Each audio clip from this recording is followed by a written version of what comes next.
राजस्थान में पिछले काफी दिनों से चलती आ रही चुनावी सरगर्मियों के बाद आज आखिरकार मतदान का दिन था और मतदान की प्रक्रिया भी पूरी हो चुकी है। लगभग 8,000 से ज्यादा प्रत्याशियों की किस्मत अब ईवीएम के डब्बे में कैद हो गई है, जो 3 दिसंबर को खुलेगी और तब उनके मुस्तकबिल का फैसला भी सुनाया जाएगा। आपको बता दें कि आज अपनी चुनावी यात्रा हमने शेखावटी बेल्ट से शुरू की, जिसमें 3 बड़े संभाग आते हैं। पहला संभाग है सीकर, दूसरा झुंझुनू और तीसरा चूरू। सीकर संभाग में लगभग 8 सीटें हैं, जिसमें 2018 में कांग्रेस पार्टी ने 7 सीटें जीती थी और 1 निर्दलीय ने जीती थी। झुंझुनू में 7 सीटों में से कांग्रेस पार्टी के पाले में 5 सीटें आई थी, 1 बसपा और 1 निर्दलीय के पाले में आई थी। और जब चुनाव के नतीजे सामने आए तो बसपा और निर्दलीय ने कांग्रेस सरकार को समर्थन दिया था।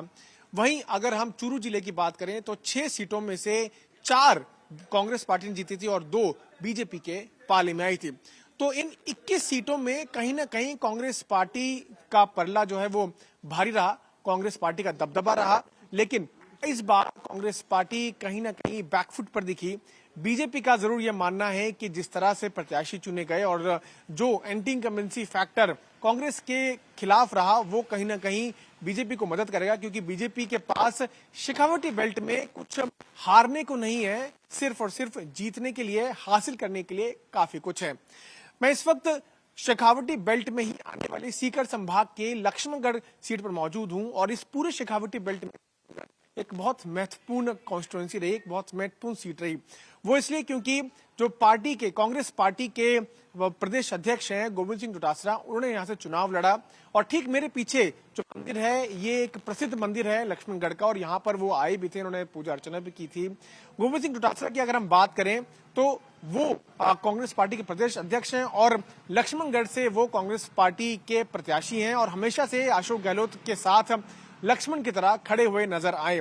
अशोक गहलोत की सरकार जब संकट में आई थी, उस वक्त भी गोविंद सिंह डोटासरा ही थे जिन्होंने पूरा समर्थन जो है अशोक गहलोत को दिया था। उस वक्त सचिन पायलट की उन्होंने खिलाफत भी की थी। अगर हम गोविंद सिंह डोटासरा की बात करें तो उनके खिलाफ बीजेपी प्रत्याशी सुभाष महरिया खड़े हुए थे। सुभाष महरिया वो हैं जो 3 बार से लोकसभा के सांसद रहे हैं। लोकसभा के सांसद रहने के साथ साथ वो 2018 में कांग्रेस में थे और कांग्रेस में जब वो थे तब उन्होंने गोविंद सिंह डोटासरा की जो जीत हुई उसमें एक अहम भूमिका निभाई थी। इस बार वो बीजेपी में चले गए हैं क्योंकि उन्होंने ये कहा कि कांग्रेस पार्टी ने जाट जो कम्युनिटी है उनके साथ जो है वादा खिलाफी की है, इस वजह से वो बीजेपी फिर से ज्वाइन कर रहे हैं और इसीलिए उन्होंने बीजेपी ज्वाइन कर लक्ष्मणगढ़ से ही गोविंद सिंह डोटासरा के खिलाफ चुनाव लड़ा। गोविंद सिंह डोटासरा पिछले 3 बार से कांग्रेस के प्रत्याशी होने के साथ साथ यहां के विधायक भी रहे हैं और पिछली बार 22,000 मतों से ज्यादा से वो उन्होंने जीत हासिल की थी। इस बार उन्होंने कहा कि वो 40,000 मतों से जीत हासिल करेंगे, तो कहीं ना कहीं गोविंद सिंह डोटासरा काफी कॉन्फिडेंट नजर आए। वहीं अगर सुभाष महरिया की बात करें तो उनका ये कहना है कि न सिर्फ Govind Singh Dotasra anti incumbency factor को फेस कर रहे हैं, बल्कि साथ साथ जो दिनेश जोशी जिन्होंने पिछली बार उनकी मदद भी की थी, वो इस बार इनके साथ खड़े भी हैं। अब ये देखना होगा कि लोगों का रुझान किस तरफ होता है। शेखावटी बेल्ट में लोग किस तरह से किस पार्टी को समर्थन करते हैं। इस पूरे कैंपेनिंग के दौरान जो राजस्थान चुनाव से पहले कैंपेनिंग हुई, कई तरह के वादे कांग्रेस ने भी किए, बीजेपी ने भी किए। कांग्रेस ने जो मुख्यतः वादा किए वो हेल्थ बेनिफिट्स को लेकर किए, साथ ही साथ किसानों की कर्ज माफी पर उनका फोकस रहा। जो बड़ा वादा कांग्रेस पार्टी जो और भी राज्यों में करती रही है, कास्ट सेंसस कराने का, वो वादा भी कांग्रेस पार्टी ने किया। वहीं बीजेपी की बात करें तो बीजेपी ने कांग्रेस के खिलाफ हो रहे जो मुद्दे हैं, कांग्रेस के खिलाफ जो मुद्दे रहे, जैसे करप्शन रहा, लॉ एंड ऑर्डर की स्थिति रही, इनको बड़ा मुद्दा बनाया और साथ साथ महिला सशक्तिकरण और महिला सुरक्षा को एक बड़ा मुद्दा बनाते हुए बीजेपी ने चुनाव लड़ा। अब इन सभी मुद्दों के मद्देनजर आज चुनाव जो है वो पूरे हो चुके हैं।